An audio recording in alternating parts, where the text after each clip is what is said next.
गोरी तेरा गाँव बड़ा प्यारा, मैं तो गया मारा, आके यहाँ रे, आके यहाँ रे। वाकई में दोस्तों, गांव की तो बात ही अलग होती है। गांव की छोटी छोटी सी बातें, पुराने, आजकल तो गांव भी शहर जैसे ही हो गए हैं, नहीं रही वो पुरानी बातें। पर पहले तो गांव बहुत अलग हुआ करते थे। जब हम स्कूल में जाते थे, छोटे छोटे होते थे, तो हमारी हर संडे को ड्यूटी होती थी कि सुबह उठ के हमने अपना सारा आंगन, सारा घर, कमरे अंदर से, जो आंगन की बजाय हमारी गांव में तो बगड़ बोलते हैं, सारा बगड़ सारा हमने गोबर से लीपना होता था। और बस संडे के बाद हमें इतनी ख़राब लगती थी, ये लगता था कि कभी संडे ही ना आए। चाहे सर्दी हो गर्मी हो, हमने गोबर से लीपना ही लीपना। फिर हमसे छोटे बच्चे थे, सफाई भी नहीं आती थी उतनी, गोबर छूट जाता था। तो माओ को तो साफ़ सुथरा चाहिए होता है कि बहुत साफ़ सुथरा दिखना चाहिए। तो हम क्या करते, पहले गोबर से लीप लेते, उसको थोड़ा सूख जाता, फिर उसके ऊपर झाड़ू लगा देते और उसको साफ़ सुथरा करके फिर खुद को भी अच्छा लगता।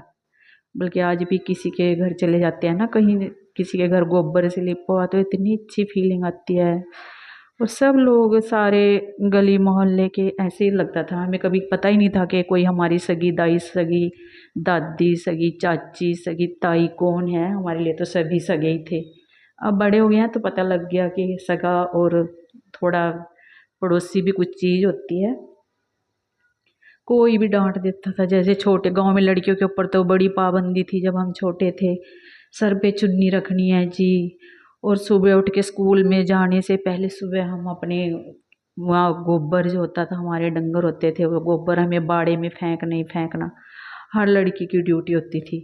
स्कूल की पहली घंटी तो ऐसी बज जाती थी, घर आके बोलते कि हाई पहली घंटी बज गया। कह रहे कुछ नहीं होता, तुम ही बनोगी मैडम है, तुम ही बनोगी बहन जियाँ, पहले सारा गोबर फेंक के आओ। स्कूल में लेट हो जाते थे, वहाँ भी डंडे लगते थे। और सिर पे चुन्नी रखना बहुत ज़रूरी था। कई बार गलती से सिर से चुन्नी उतर जाती, कोई भी बड़ा बुजुर्ग गली में जा रहा होगा, बाबा, कोई ताया, कोई चाचा, ये क्या ये सिर फलायो खड़ी, जूठरों में आग लगा दूंगा तेरे सिर पर चुन्नी रखे कर, कहीं इसमें दर्द हो थारा बोझा लगा इसका। उसने इंदिरा गांधी ने देख लो, इतनी प्रधानमंत्रियों का भी सिर पर साड़ी रखा। और बस हम ऐसे हो जाते थे जैसे मर गए।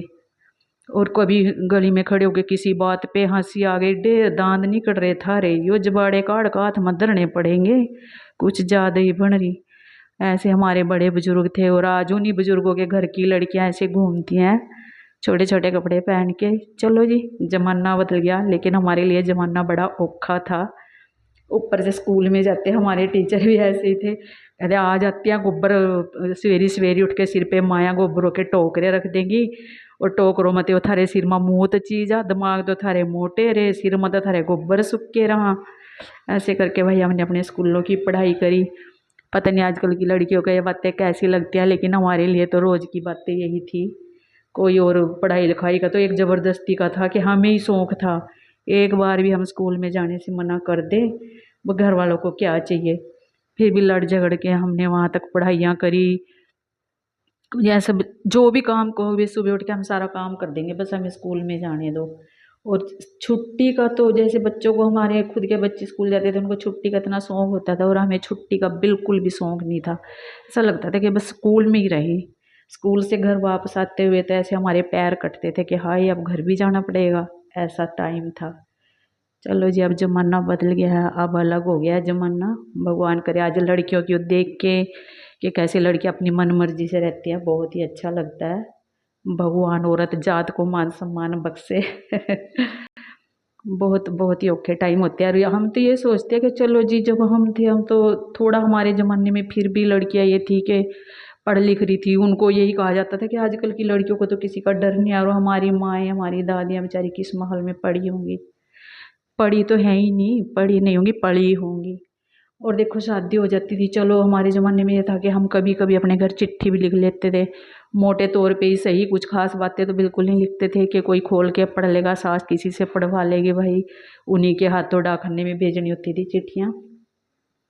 और हमारी जो माँ थी, हमारी दादी बुआ, वो तो अनपढ़ थी बेचारी, वो तो कभी चिट्ठियाँ भी नहीं लिख सकती थी।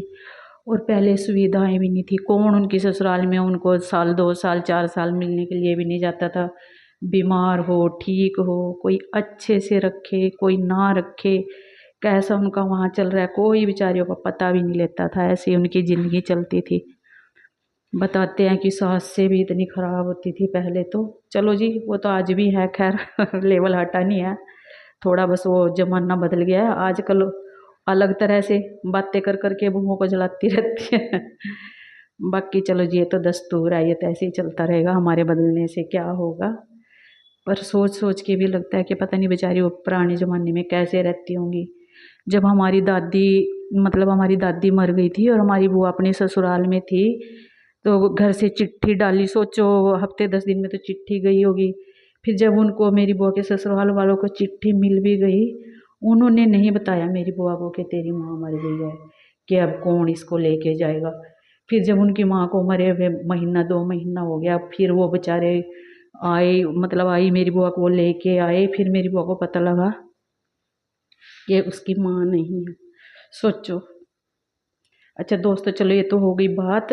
प्लीज़ मेरे चैनल को सब्सक्राइब करें, लाइक करें, शेयर करें, कमेंट करें और मेरा बेल आइकन ज़रूर प्रेस करें कि आपको नोटिफिकेशन मिल जाए। और कोई गलत बात हो तो वो भी बताएं ताकि मैं सुधार सकूं। थैंक यू दोस्तों वीडियो देखने के लिए। Love you so much.